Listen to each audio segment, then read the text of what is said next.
Bank প্রতারণা মামলায় তল্লাশিতে উদ্ধার 1,55,00,000 টাকা। হাওড়া থেকে 3 জনকে গ্রেপ্তার করেছে কলকাতা পুলিশ। ধৃতদের মধ্যে একজনের নাম মানস রায়।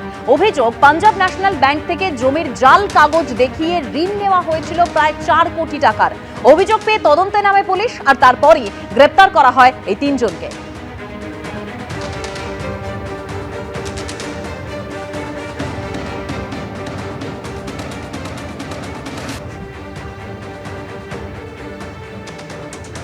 হলদিয়া বন্দর থেকে কয়লা চুরির অভিযোগ, গ্রেপ্তার তৃণমূল নেতার দাদা। পুলিশের জালে হলদিয়া পুরসভার প্রাক্তন তৃণমূল কাউন্সিলরের দাদা। প্রাক্তন তৃণমূল কাউন্সিলর আজগর আলীর দাদা আশরাফ আলী সহ ধৃত 3। একটি জাহাজ থেকে কয়লা নামিয়ে অন্যত্র রাখার দায়িত্ব ছিল আশরাফ আলীর সংস্থার। একটি ডাম্পারে কয়লা নিয়ে যাওয়ার সময় বন্দরের গেটে আটক করে সিআইএসএফ। যে সংস্থার কয়লা, তাদের অভিযোগের ভিত্তিতে গ্রেপ্তার আশরাফ আলী সহ 3 জন।